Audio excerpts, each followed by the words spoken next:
কেমন আছেন সবাই? দেশের এমন পরিস্থিতিতে আমরা মোটামুটি তেমন কেউ ভালো নেই, তারপরেও আছি। জীবন যেভাবে কাটাতে আমরা কিন্তু সেইভাবে কাটাচ্ছি, শুধু মনে আশঙ্কা যে কখন না জানি কি হয়। সকাল থেকে সংসারে যাবতীয় কাজকর্ম সব কিছুই করেছি, আর এখন যখন ভয়েস দিতে এসেছি তখন দেখলাম নেটটাই নেই। তখন মনের ভিতর অনেক খারাপ লাগতেছিল, কারণ নেট নাই মানে কিন্তু সমস্যা। নেটটা আবার ফিরে আসবে কি না, নাকি কোনো কিছুর ইঙ্গিত দিচ্ছে নেট বন্ধ হয়ে গিয়ে যে কত প্রাণ ঝরেছিল মাঝে কিছু দিনে। আবারও যখন হঠাৎ নেটটা বন্ধ দেখতেছি তখন এইরকমই চিন্তাভাবনা মাথার ভিতর ঘুরতেছে।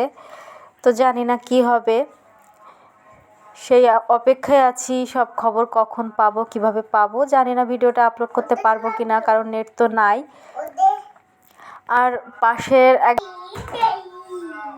তো সেই বাসার হালকা একটু নেট পাচ্ছিল, কিন্তু কোনো ভিডিও চলছিল না, কোনো রকম হালকা। আর আমরা যে বাসায় থাকি বাড়িওয়ালা আঙ্কেলের ওই ওয়াইফাইটা কিন্তু একবারে অলরেডি বন্ধ। এখন এটা কি ওয়াইফাই সমস্যার জন্য বন্ধ, নাকি সব জায়গায় এরকম হচ্ছে, এটা এখনও কিন্তু ক্লিয়ার বুঝতে পারতেছি না। যাই হোক, সবাইকে হেফাজত করুক। দেশের এমন অবস্থা ভালো লাগে না। আমরা সাধারণ জনগণ, আমরা সবসময় ভুক্তভোগী হব। ভুক্তভোগী বলতে হচ্ছে দুই পক্ষ যখন গণ্ডগোল ফ্যাসাদ হয় তখন সেখানে কিন্তু সাধারণ জনগণের অনেক দিক দিয়েও সমস্যা হয়। হয়তো বা কোনো জিনিসপত্রের দাম বাড়িয়ে দিল, অথবা তাদের জীবনযাত্রাটা কঠিন হয়ে যায়। এই সরকার অনেক দিন এসেছে ক্ষমতায়, এই সরকার আর ইচ্ছা লাগতেছে না এই সরকার থাকুক, কিন্তু এটা মানতেই হবে এই সরকার কিন্তু এই দেশের জন্য কম কিছু করেনি। দেশটাকে ডিজিটাল বানিয়েছে, তারপর হচ্ছে দেশের অনেক উন্নতি করেছে বলবো, যেটা আগে কখনো হয়নি করা। তো এর পরবর্তী সরকার এসে ইনার থেকে ভালো হবে নাকি ইনার থেকে খারাপ হবে সেটাও আমরা জানি না। কিন্তু সরকার অন্যায় করেছে, ছাত্রদের উপর গুলি করেছে, ছাত্রদেরকে মেরে ফেলেছে, ছাত্রদের রক্ত ঝরিয়েছে, ছাত্রদেরকে খেপিয়ে তুলেছে। সাধারণ আরও অনেক দল আছে, সবাই মিলে এখন হচ্ছে উনি পড়ে গেছেন ফ্যাসাদে। তো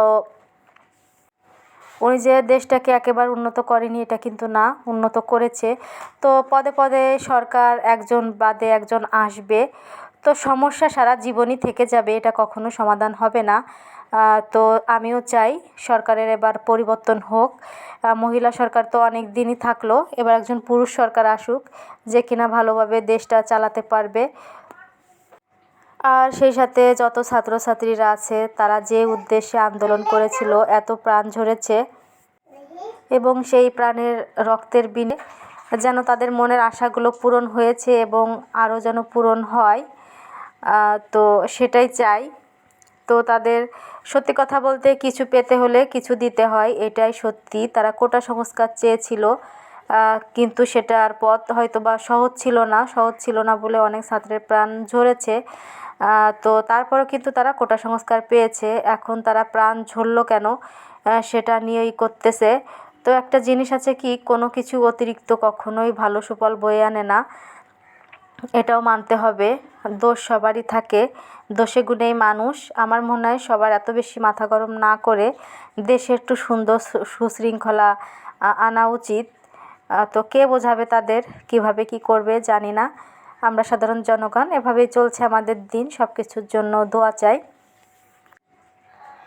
আর সেই সাথে সাথে কিন্তু আমি রান্নাবান্না সব কিছু গুছিয়ে নিয়েছিলাম, রান্নাও করেছিলাম, এবং সেই সাথে মিষ্টি কিনেছি আজকে ছেলের জন্য। এই যে মিষ্টিওয়ালা আঙ্কেলটাকে দেখতে পেলেন, উনি প্রায় আসেন, তো খুবই কম টাকায় অল্প করে মিষ্টি ওনার থেকে নেওয়া যায়, এটাই হচ্ছে অনেক ভালো লাগে।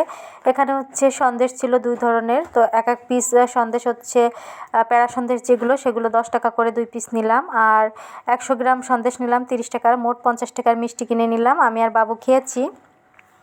এছাড়াও রসগোল্লা ছিল, রসগোল্লাটা হচ্ছে আর নেয়নি।